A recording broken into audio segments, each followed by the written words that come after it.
Do-rag wisdom, ladies and gentlemen, friends, and anyone visiting, and welcome to Earth Day Y2K 19.11.06. The music you hear in the background today is Don Ellis' score for the Academy Award-winning film The French Connection.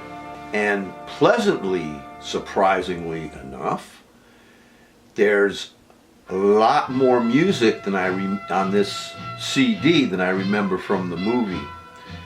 And I like the music, and this is a wonderful New Yorkie jazz score for that movie. And to have the opportunity to listen to the entire score the way it was supposed to be heard, instead of cut out and this and that, when they put it in the movie, it's very pleasurable. Ladies and gentlemen, I want to thank the Republicans in Kentucky that allowed a Democrat, this Brashear, to ascend to be the governor of Kentucky, a so-called red state where in Y2K16 the creep won by 30 points or something. I understand what happened. I understand what the polls are saying. Trump is supported by quote-unquote Republicans by 90%, 80%, whatever. However, I have to disagree. I don't know where they're getting their questions from. You know, they have this, the way you have to really get into the statistics and how they decide, how they come up with stuff. But I firmly believe that there are a lot of Republicans out there, not Trumpists, a lot of Republicans out there, true conservatives, who do not like what this traitorous Nazi, birther, Trumpian creep is doing to them and to their party. But this is precisely what the teabaggers, the fanatics, the extremists, and the Trumpists have done. Because to me, the teabaggers morphed into Trumpism, and that's precisely what they're doing to the party.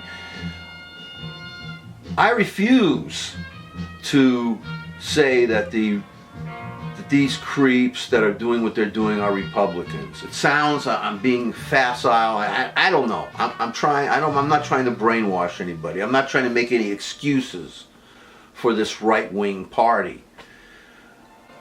As I'm looking at this, and I have to try to give Republicans a break, because again, I always say this: we have a two-party system, and we can't allow one party to rule.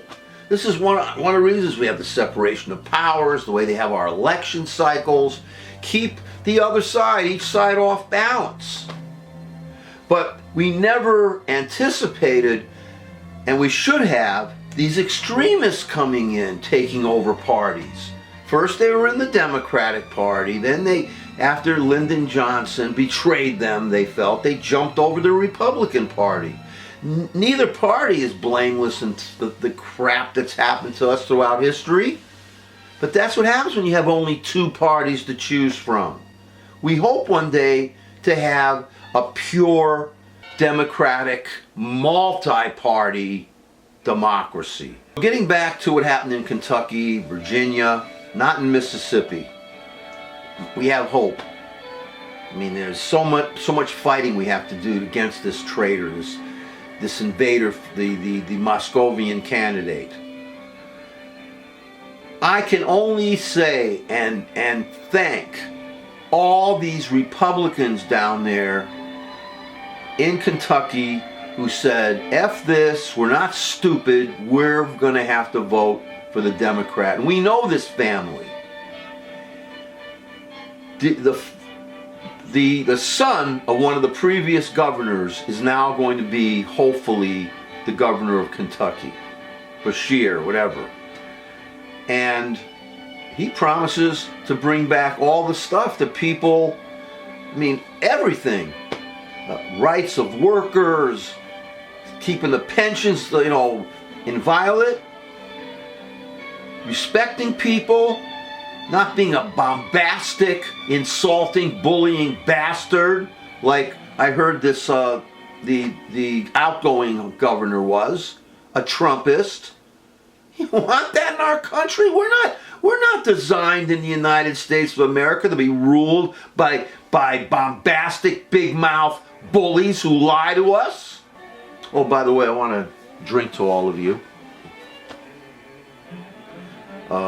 Because after being on this for 3 years, I'm celebrating like around this time, the 3rd anniversary, 3 years of doing this, because we all have to be on some side of history, each in our ways, small, large. So here I am in my kitchen sink, and I want to do this for all of you, because I want you all to have the country that we grew up in and understand, and we know it has flaws and corporations and villains, as we see now.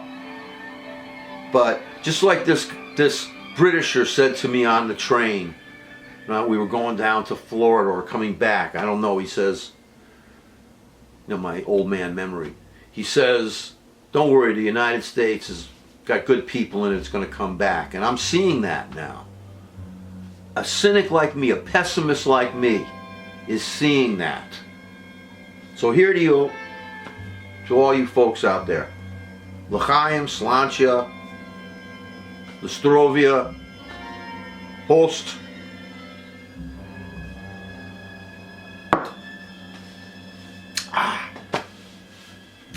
That was Wild Turkey 101. And here's a chaser so my mouth doesn't dry up. These people down in Kentucky, right? People who are truly conservative.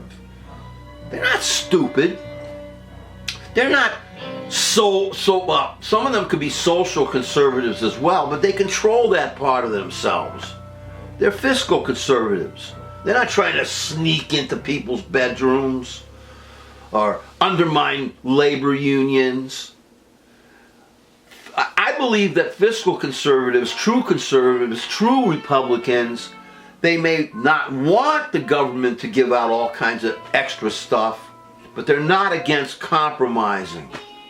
The marriage between capitalism and socialism, it's possible if you're a socio-capitalist or democratic socialist. And it's these people who have helped show that Trump, traitor, Nazi, fiend, creep, Cheeto bastard, that he could come down and preach all he wants. They're not falling for it. The last thing I want to do is treat people like I think they're stupid, that I could fool them. And this is what kind of creep this Trumpian creep is. He's trying to fool you. He's trying to undermine you, lie to you. Read 1984, I can't stop saying that. But here they are, those conservatives down there sent a message. And we have to embrace these people. We have to encourage them to run William Weld against Trump. William Weld. Or find some other Republicans that are against, true conservatives that you could support against Trump. How about Arnold Schwarzenegger? I heard he wasn't such a great governor in California, but I don't think the guy would sneak into your bedroom or stop women from having an abortion if they needed, or burn down the Tongass. What if The Rock, Dwayne Johnson, is not a Trumpist? Maybe a regular Republican. Run him if people need celebrities. William Weld, a scholar, a lifelong public servant who would make a great, for the conservatives, great president, except he's a moderate and he's going to compromise and do this and do that. And I have to say again, and I apologize to the many, many people, I hate to say it, because they have to be tragically, sadly ignorant. But if you support Trump, you're not a Republican, you're not a conservative, you're a Trumpist. And what Trump supports and who supports him? Nazis hiling him. Wackos going out and shooting people. Taking us out of these climate accords. Burn the planet. Stab your allies in the back. Is that who we are? Locking up children and throwing them in cages. Traumatizing them for life. That's not the Republican Party. That never was the Republican Party. This is that disease that jumped from the Democratic Party to the Republican Party, and it's infesting it, and it's holding the Republican Party hostage. They're now Trumpist maggots, but they stood up in Kentucky last night in the off-term election, which is as important as any other election. They stood their ground, and they showed him, the Trumpist bastard, and Mitch, totalitarian, Moscow Mitch, the two Moscovian master bastards. These Republicans, along with the Democrats and the liberals down there, sent them a message. Maybe that will help impeach and remove this guy. I just want to give you folks some hope for a change.